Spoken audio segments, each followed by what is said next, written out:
जानते हैं हम लोग कि सभी एंजाइम जो होते हैं जीव विज्ञान बायोलॉजी 10वीं के जो है उसके पहला चैप्टर का जितने भी एंजाइम है सबको एक क्लास में कवर करते हैं। जी हाँ, चल जानते हैं सबसे शुरुआत से चलते हैं। आप लोग पढ़े होंगे कि पाचन की शुरुआत जो होते हैं मुख द्वार से शुरू होते हैं और मल द्वार तक या गुदा एनस वहां तक क्या हो जाते हैं, खत्म हो जाते हैं। जी हाँ, तो एक लाइन से चलते हैं। जितने भी एंजाइम याद रखिएगा, अंग के बारे में उतना जिक्र नहीं करेंगे, कहाँ क्या होता है परिभाषा, ठीक है ना, सिर्फ एंजाइम को लेकर चलेंगे। अगला वीडियो लाएंगे एक करके जो अंग के बारे में बताएंगे, ठीक है ना।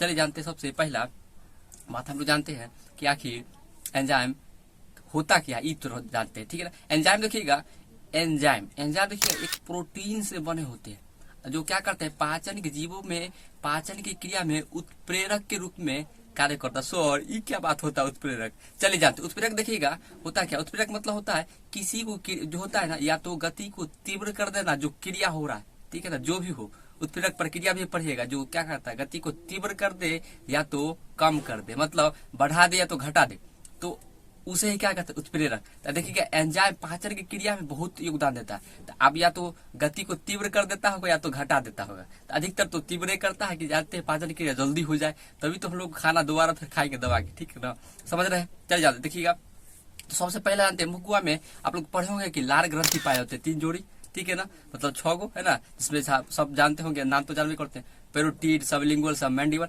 आप लोग नहीं पढ़े हैं तो याद रखिए, वीडियो डाला हुआ है जरूर देखिए लार ग्रंथि वाला, ठीक है ना। चलिए याद देखिए, उसमें से लार रस का जो होता है या लाला रस का शराब होता है, उसमें देखिएगा कितने एंजाइम होते हैं, याद रखिएगा 2 एंजाइम पाए जाते हैं, ठीक है ना।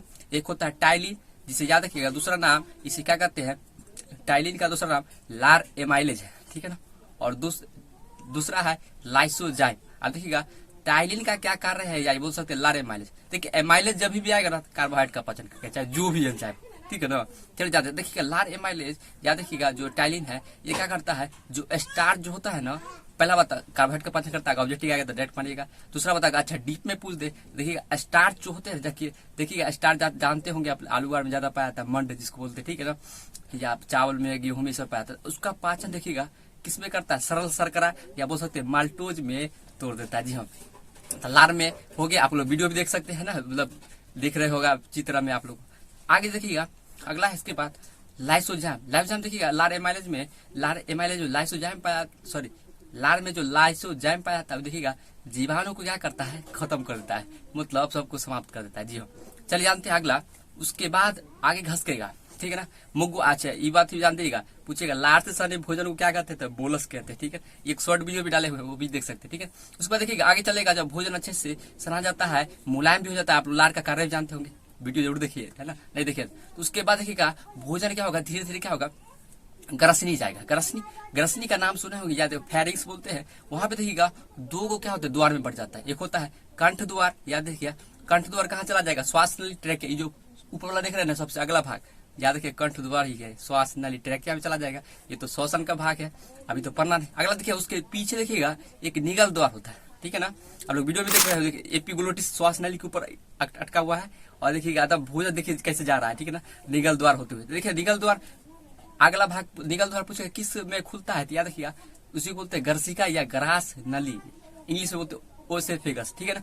अब देखिएगा वही पूछेगा ग्रास नली में कोई पाचन होता है क्या, ना क्या पाचन नहीं होता, एकदम नहीं होता है, पाचन एक भी नहीं होता। तो वहाँ पे होता क्या है सर जी बताइए, देखिए वहाँ पे कर्मा कुंचन प्रक्रिया होता है, मतलब सिकुड़ना और फैलना, मतलब हो सकते इसी को बोला जाता है, अगर प्योर हिंदी बोलिएगा तो शीतल मतलब फैलाव या प्रसार, ठीक है ना। एक होता है संकुचन या सिकुड़न, उसके द्वारा क्या होता है कंट्रैक्शन एक्सपांशन, ठीक, उसके द्वारा भोजन धीरे धीरे क्या होता है आगे बढ़ता है। कहाँ जाएगा, याद देखिएगा पेट या अमाशय बोलिए स्टोमक। अमाशय के देखिएगा 3 भाग आप लोग पढ़े होंगे, कार्डियक होता है, फंडिक होता है, और एक होता है पाइलोरिक।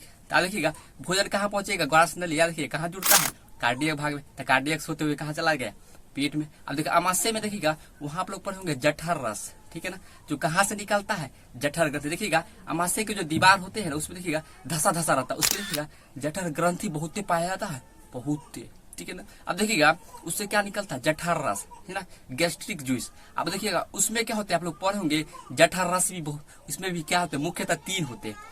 देखिएगा इसमें हाइड्रोक्लोरिक अम्ल पाया जाता है HCl, जो कहाँ से निकलता है, कोशिका का नाम पूछेगा ना कहाँ से निकलता है, तो याद रखिएगा अम्लजन या ऑक्जेंटिक, याद रखिएगा एक बार आया था तो ऑक्जेंटिक पूछा था, ठीक है ना, क्या देखिए ऑक्जेंटिक मतलब ऑक्जेंटिक कोशिका से हाइड्रोक्लोरिक का स्राव होता है। दूसरा देखिए क्या दूसरा है इसमें सलेस्मा, जिसको इंग्लिश में म्यूकस कहते हैं। सो ये क्या होता है, हाइड्रोक्लोरिक तो जानते हैं, थोड़ा अम्ल है, पता चल गया। ये क्या होता है देखिएगा, कभी जो खारा आता होगा देखे होंगे, या नाक से पानी जो गिरता है देखिएगा, उसमें जो गहरा गहरा का होता है चिपचिपे, वही तो है म्यूकस सलेस्मा, ठीक है ना। अब देखिए ये किससे स्राव होता है, क्या देखिए सलेस्मा कोशिका से होता है या म्यूकस सेल से, ठीक है।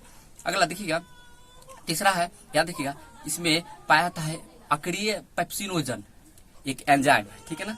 अक्रिय पेप्सिनोजन एंजाइम देखिएगा, हमको तो यही एंजाइम पढ़ना है। तो अक्रिय पेप्सिनोजन किस में पाया, पूछेगा ये किससे निकलता है, याद देखिएगा ये देखिएगा ये सेल जो होता है मुख्य सेल से बोल सकते हैं, ठीक है ना। वहां से क्या होते हैं, इसका स्राव होता है, ठीक है ना। तो अक्रिय पेप्सिनोजन को अब देखिएगा एक और होता है जो बच्चों में होता है, रेनिन प्रोटीन। ये देखिए आप लोग पढ़ना है, मतलब अगर बच्चों में देखिएगा दूध पीता है तो दूध में पाया जाता है रेनिन प्रोटीन, सॉरी केनिन प्रोटीन पाया जाता है। उसका पाचन कौन करता है, रेनिन ही करता है, ठीक। आप पूछिएगा सर अक्रिय पेप्सिनोजन क्या करता है एंजाइम, देखिएगा अक्रिय पेप्सिनोजन को पहले सक्रिय बनाएगा कौन, याद रखिएगा सक्रिय बनाता है आपको हाइड्रोक्लोरिक अम्ल, तो उसका नाम क्या हो जाता है, पेप्सिन एंजाइम। एकदम ट्रिक याद रखिए, आधा पाव वाला जितना है ना सब प्रोटीन का पाचन करता है, जी हाँ चलिए जानते हैं। अब अगला देखिएगा वहां पे किसका पाचन हो गया, प्रोटीन को पेप्टोन में कौन तोड़ देगा, तो याद देखिएगा जो सक्रिय पेप्सिन जो एंजाइम बना था हाइड्रोक्लोरिक अम्ल के द्वारा वो तोड़ता है। अब देखिएगा पेट में आमाशय में देखिए कार्बोहाइड्रेट का पाचन होता है ना, वसा का पाचन होता है ना, तो सर होता क्या है प्रोटीन का सिर्फ, ठीक है ना। अब चलते देखिए उसी तरह बता दिए रेनिन देखिए एंजाइम एक एक्स्ट्रा है जो कि याद रखिएगा ये क्या करता है, जो दूध में केनिन पाया जाता है ना बच्चों में, उसका पाचन करता है, ठीक है ना, वो भी प्रोटीन है, ठीक है। तो प्रोटीन का सिर्फ पाचन हुआ, मुगवा में सिर्फ कार्बोहाइड्रेट का पाचन हुआ। आगे चलते अब आता है, याद रखिएगा छोटी आंत के 3 भाग पर होंगे आप लोग, ग्रहणी जिसको डुडेनम बोलते हैं, जेजुनम और इलियम। अब देखिए ग्रहणी में से जुड़ेगा कौन, याद देखिए जो पेट का आमाशय का पाइलोरिक भाग वो जुड़ेगा, ठीक है ना। अब उससे आप देखिएगा एक बात और जानिए, पूछेगा पेट जो होते पेट में जो अच्छे से मतलब भोजन का पाचन हो गया है उसे किस नाम से जाना जाता है, देखिएगा काइम, ठीक है ना, काइम। आप देखिएगा वो क्या होता है फिर आगे चल के द्रव्य रूप हो जाता है, उसे चाइल भी कहते हैं, ठीक है ना, पढ़े होंगे आप लोग, ठीक है, थोड़ा सा याद कराते हैं। अब देखिए वो क्या होता है नीचे जाएगा, आप काइम कहाँ जाएगा, भोजन छोटी आंत में। आप छोटी आंत देखिएगा, छोटी आंत में आप लोग पढ़े होंगे कि छोटी आंत में जो है या तो आंतरस का भी स्राव होता है, उसके बाद आप लोग पढ़े होंगे कि पित्तरस भी आता है, उधर से पित्त नलिका द्वारा पित्तरस आता है। अच्छा पूछेगा पित्तरस का स्राव कहाँ से होता है, लीवर या कीट, इसी को जिगर भी कहते हैं, ठीक है। उसके बाद जमा कहाँ पूछेगा होता है, याद रखिएगा पित्ताशय में होता है, ठीक है ना। आगे चलते हैं गॉल ब्लैडर। इसके बाद देखिएगा तो पित्तरस का स्राव पित्त नलिका द्वारा होते हुआ आता है। और देखिएगा अग्नाशय रस का स्राव जो अग्नाशय ग्रंथि है, याद रखिए एक मिश्रित ग्रंथि है, इसी को हेट्रोक्राइंड ग्रंथि, आप लोग एग्जाम में कराया था, पूछा गया था हेट्रोक्राइंड ग्रंथि किसे कहते हैं, याद रखिएगा अग्नाशय ग्रंथि, पैनिक्रियास इंग्लिश से बोलते हैं, ठीक है ना। याद रखिएगा जो पेट के बगल में होते हैं पीले पत्ते आकार का, ठीक है। वहां पे देखिएगा अब अग्नाशय रस को याद रखिएगा पूर्ण पाचक रस भी कहा जाता है। तो ये अग्नाशय नलिका से होते हुए कहाँ से आ रहा है, अग्नाशय से होते हुए मिश्रित ग्रंथि या हेट्रोक्राइंड। हमारे शरीर में एक ही है मिश्रित ग्रंथि। अब मिश्रित ग्रंथि क्यों बोलते हैं आप लोग पते होगा, थोड़ा सा बता देते हैं।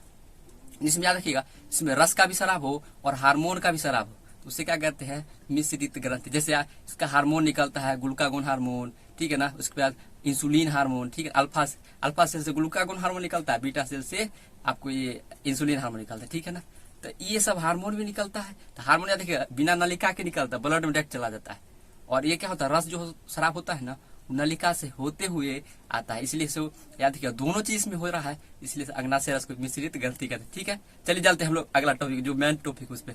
अब देखिएगा इसमें एंजाइम जो 3 को पाया था पूर्ण पाचक रस। अब देखिएगा दोनों जो आ रहा है पित्त रस होता है पित्त नलिका से, और अग्नाशय रस अग्नाशय नलिका से होते हुए देख रहे होंगे आप लोग, आ रहा है एक मुख्य नलिका में होते हुए ग्रहणी में आके मिलता है। अब ग्रहणी में देखिएगा वहां पे पूर्ण पाचक, हम लोग पित्त के बारे में नहीं पढ़ना है, एंजाइम के बारे में पढ़ना है। तो एंजाइम देखिएगा पूर्ण पाचक रस इसलिए कहते हैं कि इसमें 3 एंजाइम पाया था, 3 एंजाइम। देखिएगा पहला है याद देखिए एमाइलेज। तो एमाइलेज किसका पाचन करेगा, कार्बोहाइड्रेट का, ठीक है ना। अब देखिए कार्बोहाइड्रेट जो था वह माल्टोज में तोड़ दिया था मुंह में, ठीक है। तो माल्टोज को आप क्या करेगा, ग्लूकोज में तोड़ देगा, क्योंकि जानते होंगे आप लोग पढ़ोगे कि माल्टोज ग्लूकोज प्लस ग्लूकोज से जुड़े होते हैं, ठीक है ना, ठीक है। आगे चलते अगला। इसके बाद देखिएगा अगला एंजाइम है, याद रखिएगा ये ट्रिप्सिन। तो बता दिए पहले आधा पाव वाला किसका पाचन करेगा, प्रोटीन। तो देखिएगा प्रोटीन को क्या करेगा, प्रोटीन को ये किसका पाचन करेगा? ट्रिप्सिन, प्रोटीन का पाचन शॉर्टकट। अगर मगर पूछेगा याद अच्छे से देखिएगा, वहां जो पेट में था जो पेप्सिन एंजाइम था क्या किया था? प्रोटीन को पेप्टोन में तोड़ दिया था। पेप्टोन बोलिए या पेप्टाइड, तो प्रोटीन या पेप्टाइड को ये देखिएगा एमिनो अम्ल में तोड़ देता है। ठीक है ना, आप लोग पढ़े होंगे कि एक प्रोटीन बनने के लिए 20 एमिनो अम्ल की जरूरत है, जो 10 शरीर में खुद बना लेता है और 10 याद रखिएगा जो भोजन खाते हैं उससे प्राप्त होता है। कहीं के 9-11 भी रहता है, वही सही। ठीक है, आगे चलते हैं। अब इसके बाद देखिएगा एक बच गया लाइपेज। तो लाइपेज देखिएगा, लाइपेज या देखिएगा ये वसा का पाचन करता है। ठीक है ना, देखिएगा पित्तरस जो आया था ना पित्त वहां लीवर से, वो क्या करता है, वह जो वसा था उसका बड़े बड़े आकार में होता है आमाशय में, उसको क्या करता है? पाइसीकरण करता है, इमल्सीकरण, मतलब उसको छोटे छोटे खंडों में तोड़ देता है। आप लोग देख रहे होंगे, देख रहे तोड़ दिया। अब देखिएगा वो जो आया ना वसा पाइसीकरण, उसको क्या करेगा? लाइपेज एंजाइम वसा का, याद रखिएगा वसा किससे बने होते हैं? वसीय अम्ल और ग्लिसरॉल, तो उसमें तोड़ देगा। ठीक है ना, आप लोग सब एंजाइम समझ में आ गया होगा। एक और एंजाइम है, मतलब एक नहीं 3 एंजाइम और हो, छोटी आंत। छोटी आंत देखिएगा आंतरस का भी शराब होता है। तो आंतरस से देखिए उसमें 3 एंजाइम होता है, सुक्रेज, माल्टेज और याद रखिए लैक्टेज। तो सुक्रेज देखिएगा सुक्रोज का पाचन करता है, कार्बोहाइड्रेट है। और सुक्रोज आप लोग पढ़े हुए किससे बने होते हैं? याद रखिएगा ग्लूकोज और फ्रक्टोज, तो इसमें तोड़ देगा। ठीक है, उसी तरह माल्टेज ये बहुत आसान है, माल्टेज माल्टोज का पाचन करेगा, ये भी एक कार्बोहाइड्रेट है। अब देखिएगा माल्टेज माल्टोज का पाचन करेगा। माल्टोज बनता किससे? याद रखिएगा ग्लूकोज प्लस ग्लूकोज से। ठीक है, अगला तीसरा है, याद रखिएगा तीसरा है लैक्टोज। लैक्टोज जानते हो दूध से संबंधित है। तो लैक्टोज किसका पाचन, लैक्टेज किसका पाचन करेगा? लैक्टोज का, ये भी कार्बोहाइड्रेट है। अब देखिएगा इसको किसमें तोड़ देगा? तो याद रखिएगा लैक्टोज बने होते हैं ग्लूकोज प्लस गैलेक्टोज से, जो दूध में पाए जाते हैं कार्बोहाइड्रेट गैलेक्टोज, इसमें तोड़ दिया। ठीक है, तो अब आगे चलते हैं हम लोग। इसके बाद जो बड़ी आंत में आएगा, ठीक है ना, तो बड़ी आंत में आप लोग जानते हैं बड़ी आंत में कोई एंजाइम का शराब नहीं होता है। इसमें सिर्फ हाँ छोटी आंत का पूछेगा, पूर्ण पाचक रस छोटी आंत, पूर्ण अवशोषण छोटी आंत, सबसे लंबा भाग छोटी आंत। अच्छा, सबसे बड़ा भाग पूछेगा हर नाल का कौन सा होता है? याद रखिएगा वहां पे क्या हो जाएगा? पेट आमाशय हो जाएगा। ठीक, और बड़ी आंत में आप लोग पढ़े हैं सिर्फ जल का अवशोषण होता है और लवण का, एक विटामिन की जो होता है सब का अवशोषण होता है। एंजाइम कोई शराब नहीं होता। अब मल द्वारा जान भी करते कुछ नहीं होता। तो समझ में आ गया होगा, जितने एंजाइम था सबको एक क्लास में लिए हैं और अच्छे से बताए। और अगर अच्छा लगा वीडियो तो आप लोग को लाइक करें, सब्सक्राइब करें और दोस्तों को बताना ना भूलें। ठीक है, मिलते हैं नेक्स्ट क्लास।